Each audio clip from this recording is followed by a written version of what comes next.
दोस्तों, एक व्यक्ति जिसकी उम्र होती है 61 वर्ष, एक दिन उसकी मुलाकात एक ऐसी महिला से होती है जिसकी उम्र होती है 30 वर्ष।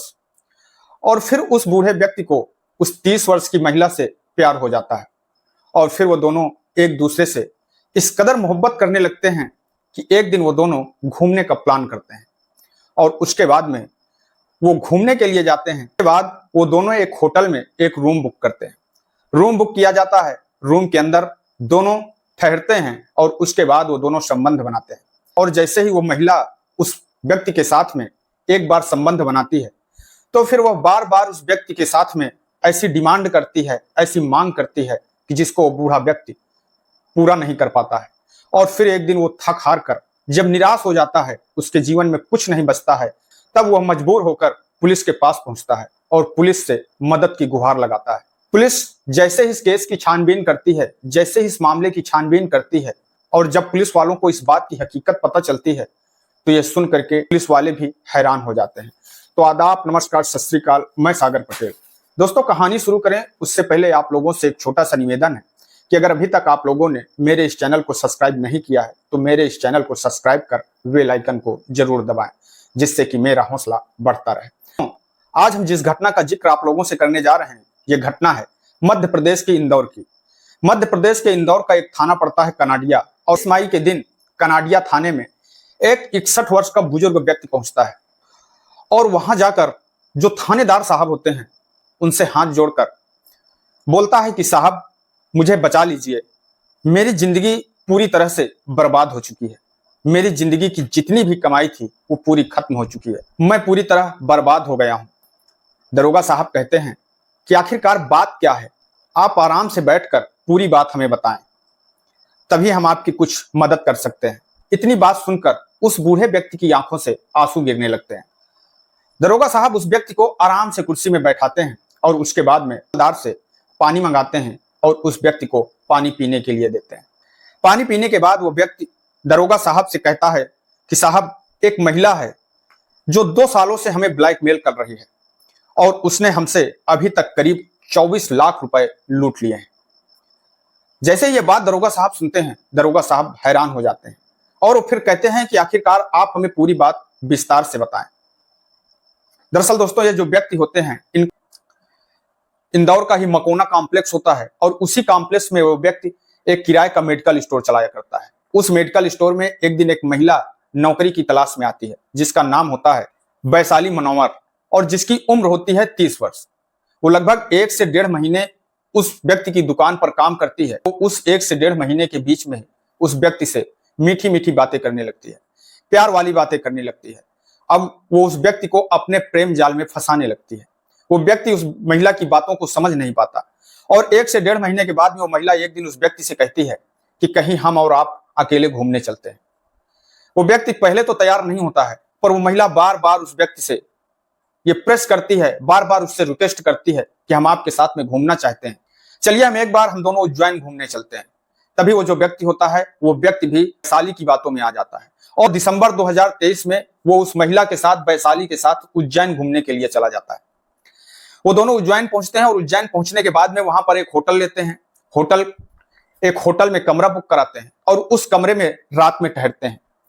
तभी वो जो महिला होती है, वैशाली होती है, वैशाली रात के वक्त उस व्यक्ति के साथ में गंदे गंदे इशारे करने लगती है, गंदी गंदी हरकतें करने लगती है, उससे अपने प्यार का इजहार कर देती है और वो कहती है कि मैं आपसे बहुत प्यार करती हूँ, मैं आपके साथ में संबंध बनाना चाहती हूँ, मैं आपके साथ में ही रहना चाहती हूँ। वो व्यक्ति भी वैशाली की बातों में भावुक हो जाता है और उसकी बातों को समझ नहीं पाता और वो भी उसके प्यार में बह जाता है। उसी बीच उन दोनों के बीच में रिलेशनशिप हो जाते हैं। वो दोनों एक दूसरे के संबंध बनाते हैं, वो दोनों एक दूसरे के साथ में संबंध बनाते हैं, पति पत्नी की तरीके होटल के रूम में रहते हैं। पर उस व्यक्ति को यह पता नहीं होता कि वो जो महिला है वो बहुत ही चालाक है, बहुत ही शातिर है। वो महिला जब उस व्यक्ति के साथ में संबंध बनाती है, उस पल का वो सारा वीडियो अपने मोबाइल पर रिकॉर्ड कर लेती है और इस बात की भनक उस व्यक्ति को कानों कान नहीं लगती है। और उसके बाद में वो दोनों घूम कर आते हैं। 1 महीना का जैसे ही समय बीतता है, 1 महीने के बाद ही जो वैशाली मनोवर होती है वह एक दिन उस व्यक्ति को वही वीडियो दिखाती है और दिखाने के बाद में वो कहती है कि हमें आपसे कुछ पैसे की जरूरत है, अगर आप हमारी जरूरत पूरी कर देंगे तो हम आपका ये वीडियो डिलीट कर देंगे। वरना हम आपका ये वीडियो सोशल मीडिया पर अपलोड कर देंगे। वो बूढ़ा व्यक्ति समाज के डर से, अपने परिवार की डर से कुछ पैसे जो वैशाली उससे मांगती है उसको ट्रांसफर कर देता है। और जैसे ही कुछ दिन का समय बीतता है, कुछ दिन का समय बीतने के बाद में वैशाली फिर उस व्यक्ति से पैसे की डिमांड करती है। वो बूढ़ा व्यक्ति फिर एक बार उस वैशाली को पैसा देता है। इस तरीके से अब वैशाली को जब पैसे की जरूरत लगती है या फिर जब उसकी इच्छा होती है तब उस व्यक्ति से पैसे की डिमांड कर देती है। वो बूढ़ा व्यक्ति बार बार करके वैशाली को पैसे देता रहता है और वैशाली हर बार पैसा लेने के बाद एक ही शब्द कहती है कि बस वो इस बार ले रही है, इतने पैसे ले रही है, इतने पैसों के बाद में कभी भी फिर वो उसके साथ पैसे की मांग नहीं करेगी और उसके वीडियो भी डिलीट कर देगी। इस तरीके से करीब 2 साल का समय बीत जाता है और इन 2 सालों में वैशाली उस व्यक्ति से 24 लाख रुपए ले लेती है। जैसे ही ये बात पुलिस को पता लगती है, पुलिस इस केस का पुलिस FIR दर्ज करती है और FIR दर्ज करने के बाद में उस महिला की तलाश चालू कर देती है। और जब उस महिला की तलाश चालू करती है तो उस महिला को गिरफ्तार भी कर लेती है और गिरफ्तार करने के बाद में जब उस महिला से पूछताछ करती है तो महिला अपना जुर्म कबूल कर लेती है। और उस महिला के जब बैंक खाते को पुलिस टटोलती है तो उसके बैंक खाते में उस समय भी 19 लाख रुपए होते हैं। पुलिस उस महिला का बैंक अकाउंट सीज कर देती है और पुलिस जब उस महिला के विषय में जानकारी करती है तो पता लगता है कि वो जिसकी शादी हो चुकी होती है, जिसका पति होता है और उसका नाम होता है संतोष मनोहर। दरअसल वो जो महिला होती है वो 2020-21 से ही अपने पद से अलग रह रही होती है और अपने पद से अलग रहने के बाद में फिर वो कुछ इसी तरीके के लोगों को अपने प्रेम जाल में फंसाती है। और पुलिस जब उस महिला के विषय में जानकारी करती है, उसके विषय में और खंगोलती है और टटोलती है तो पता लगता है जनवरी-फरवरी 2025 में भी उस महिला ने एक व्यक्ति के खिलाफ रेप का केस दर्ज करवाया था। और जब उस केस की कोर्ट पर सुनवाई होती है तब वो महिला अपने बयान से पलट जाती है और फिर अपना मेडिकल भी नहीं करवाती है। पुलिस इन सारे केसों की जांच कर रही है और जांच करने के बाद में